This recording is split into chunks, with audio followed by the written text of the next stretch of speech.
ice. That nigga mean, switch it up. That nigga raw. That nigga green. What is up, everybody? Baldo here, and today I'm going to be talking about the best free agent safeties on the market that the Saints could possibly target. I went over this with, I think, defensive tackles, linebackers, and is that really it? And tight ends so far. So I got a couple more to go.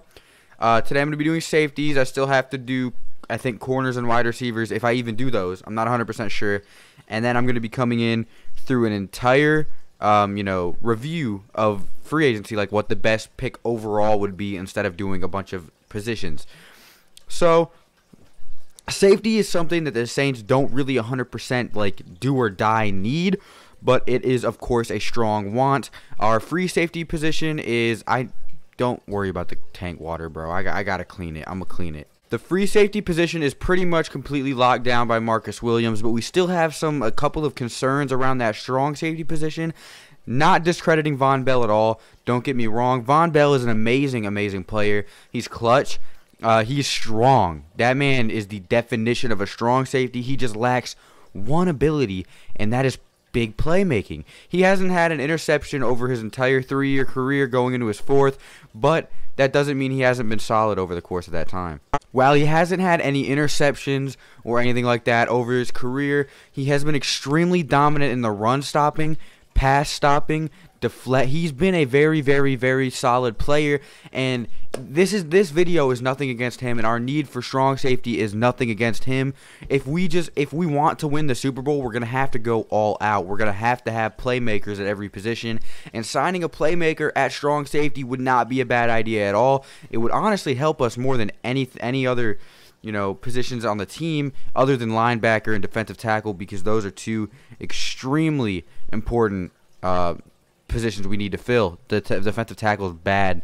We could pick up a scrub defensive tackle and hire one of these boss strong safeties, though, and have a lockdown secondary, because think of it. Think of an elite strong safety, Marcus Williams, who is a top-of-the-line free safety, Marshawn Lattimore at corner 1, who is dominant and locked down, Eli Apple at number 2, which amidst his struggles came out and played amazing football towards the back end of the season, and CB3 slot Patrick Robinson. That would be the definition of a lockdown defensive back core, and I don't want to miss out on that. So I think we should target some strong safeties this free agency, and yeah, stick around and I'm going to let y'all know who I think we should target, because there aren't too many options on the strong safety market. Strong safeties are not going for a lot of money right now. There are ones, the better ones, that are extremely expensive, but to get a decent strong safety, it's not going to cost you a lot of money. So let's get right into it. So my number one, which I would be a legitimate criminal and I would place myself under arrest if I didn't put this at number 1, is the Honey Badger, Tiran Matthew, the LSU alumni. I know he wants to come back home. If you guys have been paying attention to Instagram, Twitter, or anything, you can see he has been having an extremely, a huge amount of conversation and interaction with the Saints community. The retweets from retweeting Michael Thomas's tweets, retweeting the tweet of Kurt Coleman getting cut. So many things have been, coming together for a possible Louisiana reunion with Tiran Matthew. And to be honest, this would solidify our defense so well. And don't you even sit there and start typing in the comments all fast on your keyboard, we don't have enough cap space, because the last contract Tiran Matthew signed was with the Houston Texans, 1 year, $7 million. We have $15 million, and Mark Ingram asked for a 3-year, $15 million contract, which is $5 million a year. So if we sign him to one, we can figure something out there. We can restructure contracts. Drew Brees is probably going to be taking a pay cut. Tiran Matthew had 3 sacks, 2 interceptions, and a 75.1 Pro Football Focus grade last year. If we can somehow get the Honey Badger to come to New Orleans, dude, our secondary is going to be locked down, lethal, deadly. This will solidify our team more than anything in free agency that we could possibly grab. Yeah, Tiran Matthew, the Honey Badger, come back home. Come back to Louisiana. Come back to New Orleans. I know you miss it. LSU alumni, grew up in New Orleans. Come home.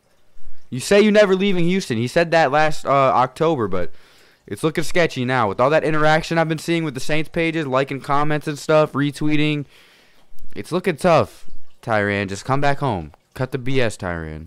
We need a strong safety, and you fit the bill. Number 2, Landon Collins. This one is number 2 because it's a lot less realistic than Tiran Matthew, believe it or not, because Landon Collins has a higher free agent market.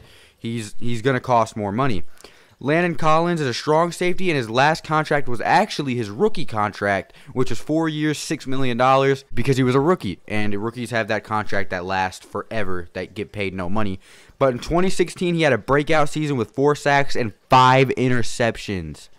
In 2017, he had 2 interceptions. In 2018, he had trouble with his team, so he didn't quite perform as everybody thought he would.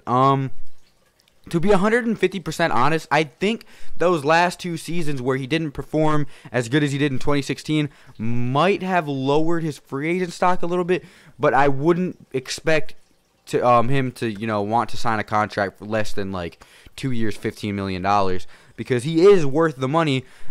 Do I think he's as good as Tiran Matthew? No. I don't think he's as good as the dirt on Tiran Matthew's shoe, but he has a bigger market, and for some reason, I don't understand why, but more people are going to target Landon Collins, and we just got to see how that goes.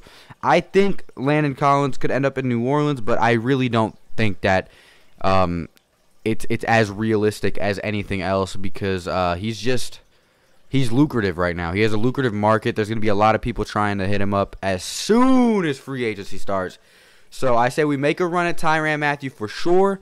Hit up Landon Collins. See if he would, willing to take a deal to, maybe come and play in the Big Easy. See if he can get a championship under his belt.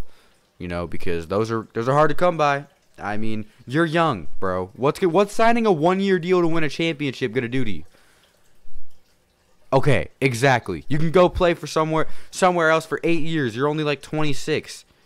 Come on, man. Number 3 on this list is going to have to be the Washington Redskins' Clinton Dix. Now, his last contract was 4 years, $8 million, and he was traded from the Packers to the Redskins. I don't know what exactly he did to get traded. He was playing good, and the Clinton Dix and the Packers were like this. Like, whenever anyone mentioned the Packers, Aaron Rodgers, Clinton Dix, Clay Matthews, he was always brought up in the conversation. So I don't know what exactly happened within Green Bay. I wasn't really paying attention to this trade whenever it happened, but it happened, and I was shocked when I seen it. I just didn't really look into the details. So if any of y'all want to let me know why he was traded, that'd be amazing. Just comment down below and let me know what's up. But last season, he had 66 tackles and 0 interceptions after having a bunch of promising seasons before that. I think it might have been the change that was 100% unwanted on HaHa's side from Green Bay to Washington. But yeah, 66 tackles, 0 interceptions. The Redskins management is retarded. They are stupid. Letting go of Clinton Dix is honestly something I expect from the Redskins management. And if they don't, my bad. But yeah, Clinton Dix, I think we could sign him at a relatively cheap price. Landon Collins would probably be the most expensive one here. Tiran Matthew isn't going to cost that much, neither is We'll see. If we make a run, there are some big names we can make a run at for not expensive prices. The safety market is not giant this year. A lot of people have their set-in-stone safety cores. It'd be nice to add some improvement over Von Bell, and by improvement, I mean people that can make those big plays. That's what separates good players from great players. Players that can make good plays and players that can make great plays. Great plays, turnovers. Von Bell isn't very prominent at doing so. But yeah, I have a couple honorable mentions, and I mean literally a couple as in 2. One of them would be Glover Quinn. He's 33 years old, and his play has been regressing. Expecting from Glover Quinn, you're going to expect a cheap option that'll be a below average start, like a right below average starter for 2 years. Don't think he really, meets the cut for starting over Von Bell. Maybe some type of veteran leadership, but if he's not going to play, there's no point. And there's always the option of re-signing, bringing back Kenny Vaccaro, as he is a free agent this year. This is something I really have wanted the Saints to dabble into. I think Kenny Vaccaro would be interested in playing for us for a small contract because of the ties he used to have in New Orleans. He's never been a big market, big money guy, but he has been a big playmaking guy. Like, whenever he legitimately, like, actually tries on the field, he can make amazing plays. It's just he has to try. A lot of the times you see him just giving up on coverages, blowing coverages, jogging on the field. If he cut that out and became more disciplined, he could be an amazing top of the line safety in the NFL. He just has been, he slacks, and that's honestly the one thing holding me back from completely accepting a Kenny Vaccaro reunion. But I'm gonna say I wouldn't be surprised, and I would actually enjoy having Kenny Vaccaro back on the team because, like I said, that man's he's a great safety. I love Kenny Vaccaro. That was my dude when he used to play for us. But like I said, he had a little bit of a couple lazy moments that costed us pretty big plays. If y'all remember the one in, I think it was Carolina, where he just turned his head completely around and acted like he knew like he didn't know anything that was going on. But yeah, Kenny Vaccaro, Glover Quinn, those are two guys I think we can bring back. In Tiran Matthew's case, dude, I feel like he would be an amazing fit in New Orleans. Thank you guys for watching. I really appreciate you. If you clicked on this video, I appreciate you. Yeah, thank you guys for watching. Make sure to subscribe, comment, do all that fancy stuff. I'm gonna hop on out of here. I'll see y'all in the next one, and adios. Woo!